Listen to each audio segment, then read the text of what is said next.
Hello, good morning! Ayan, ang inyong Disney Princess ay ngayon pa-on board na. Ayan, hindi na ako nakapag-video pababa ng hotel kasi ang dami kong dala. Kaya ayan, diretso na lang sa sasakyan. So, ayan, on the way na tayo papuntang port. So, ganyan-ganyan lang muna yung madadaanan nating mga views. Eme-eme. Hanggang makarating tayo ng port. So, ayan, ganun lang. Tapos, as in, ang init talaga ng panahon, sobra. Tapos nakakaano lang, nakaka-stress kasi yung biyahe ko is puro Africa lang lahat. My God! So, ayan, habang papunta kami ng port, tamang video-video lang ang inyong Disney Princess. Ganyan. Ganyan lang yung mga view na makikita natin. Tsaka ang yung sumundo pa rin sa akin is yun pa rin yung agent na sumundo sa akin sa airport. Ang bait niya talaga, ayun. Tapos ayan, nung papasok na kami ng port, dumaan muna kami sa authority. Tapos may mga pinirmahan lang kami. Tapos ayan, pagkatapos niyan, on the way na, papuntang barko. Ayan. Ganyan yung mga views na makikita natin.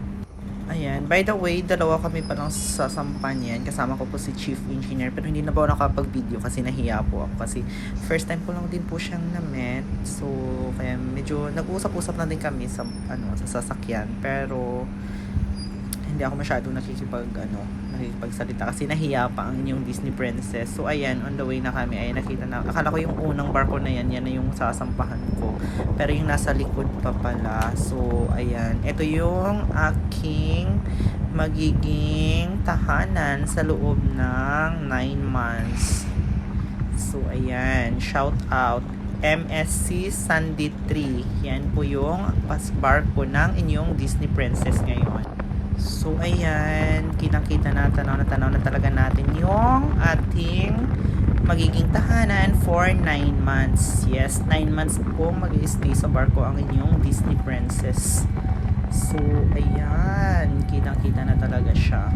So, ayan, shout out pala sa mga taga MSC Sandy 3. Ang inyong Disney Princess ay sasampan na, nag-iisang talaga sa inyong barko. So ayun, hindi na ako nakapag-video, paakyat ako ng barko kasi ang dami kong dala. So buti na lang talaga tinulungan ako nung kapalitan ko, so na magbuhat ng luggage ko. So shout out sa iyo, thank you. Tapos ayan, nagbihis na rin ang inyong Disney Princess kasi mag-iikot kami sa buong barko for handover. So ayan, nagbibihis ang inyong Disney Princess. O pak, bagong uniform. Sino ka dyan? Ayan, ganun lang. So, ayan, ipapast forward na natin kasi medyo matagal-tagal yung video. Ayan, ganun. Kailangan bilisan lang natin kasi mahaba na yung oras. So, ayan, ganyan. Suot ng safety shoes. Hawak-hawak ng pangtakip sa mukha kasi mainit. O, pak, fresh pa rin.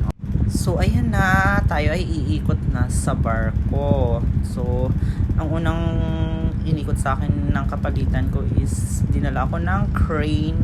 Tinuruan ako paano yung mag-swing out, swing in. Pero alam ko naman na yun. Pero kailangan ko lang i-familiarize para at least hindi na ako mahirapan. So, gano'n. Sino ka dyan? Pak. Ayan. Tapos, ayan na. Nasa crane na kami. So, tinuro niya sa akin. Paano mga kailangan gagawin dyan pag mag-securing. Eme-eme. So, ayan. Tapos, ayan, ikot-ikot na lang sa kubierta. Hindi na ako masyado nakapag-video kasi medyo busy na that time. So, thank you for watching, guys. Bye-bye. See you soon, Philippines.